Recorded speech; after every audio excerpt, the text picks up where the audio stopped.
One hobby I enjoy is carpentry. I shared recently in a blog post how I remembered getting my first real tools for my 12th birthday.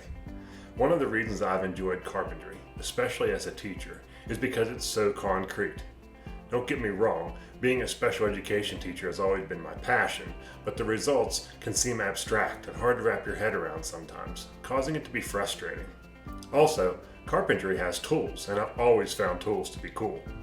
Who doesn't? I mean, they're tools. Certain tools do certain jobs, and as you become better at carpentry, you learn that in many cases there are multiple tools that do the same job. A good carpenter has lots of tools, knows how to use them, and when to use each of them to get the job done. For example, let's say it's your job to pull out some nails that were bent, broken, or no longer needed. What would you do? Grab the hammer, right? Of course. And in many cases, that'll be the right tool for the job. However, for some nails, it's going to get a little sloppy, and the job might become a difficult task that may not go so well, and in other cases, it might be impossible. So you might be better off grabbing the wood putty, covering it over, and pretending it doesn't exist. The job seems impossible. However, if you learn to use multiple tools, use them appropriately, and in some cases, use them together, as a carpenter, there's no job that I can't achieve. My dad always said that every job has its tools, but what does that mean? What are the tools for teaching?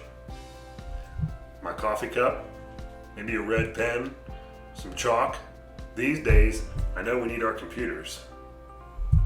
But what are the tools for effective inclusion of students with special needs?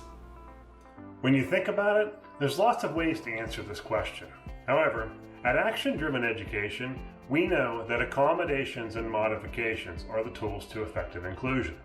They are the tools that make a learning environment, curriculum, or assessment appropriate for an individual child.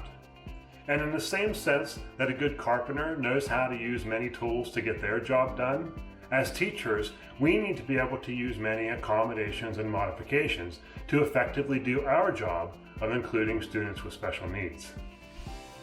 By thinking about accommodations and modifications as the tools to effective inclusion, you're able to make your job more concrete.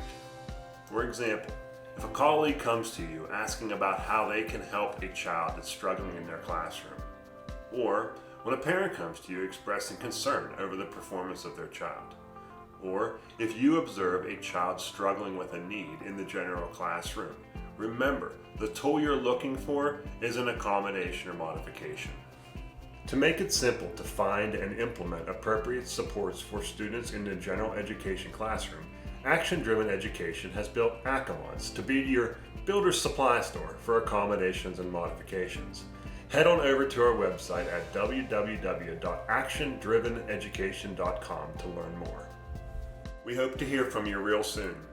But in the meantime, thank you for everything that you do to empower an effective education for all children. Have a great day now.